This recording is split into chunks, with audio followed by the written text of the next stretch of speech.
তাদের লাশগুলো কোথায় গেল?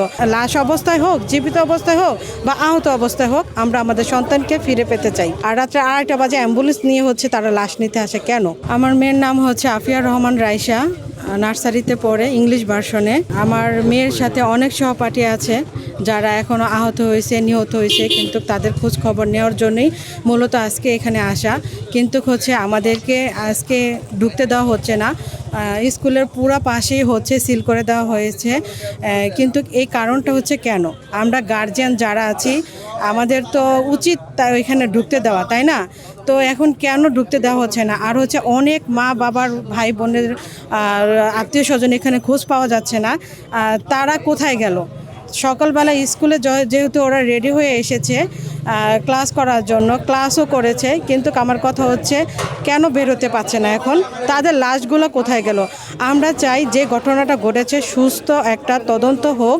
আর এই জিনিসটাকে এটা দায় কে নিবে? এটার প্রশ্ন হচ্ছে তাদের কাছে আমার, যে আর তারা হচ্ছে ভুলভাল কেন তথ্য দেওয়া হচ্ছে? তারা সঠিক লাশের তদন্ত এখনও মানে সংখ্যাটা কেন বলা হচ্ছে না? আমরা এটা জানতে চাই।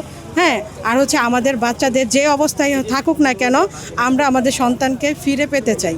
এখন সেটা লাশ অবস্থায় হোক, জীবিত অবস্থায় হোক বা আহত অবস্থায় হোক, আমরা আমাদের সন্তানকে ফিরে পেতে চাই।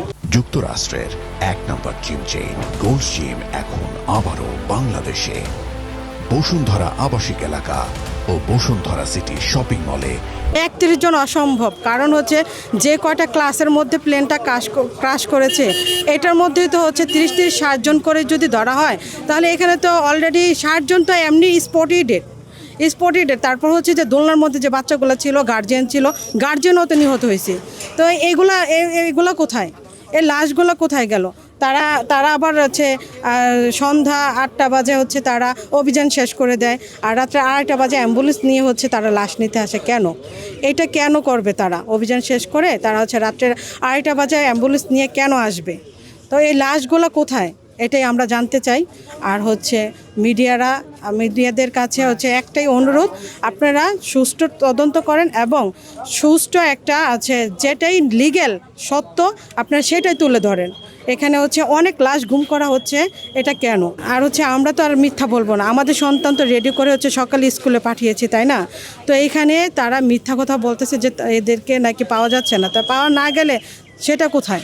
মা হিসাবে তাদের কাছে অনুরোধ যে আমাদের সন্তান যে অবস্থায় থাকে আমরা আমাদের সন্তান চাই ফিরে।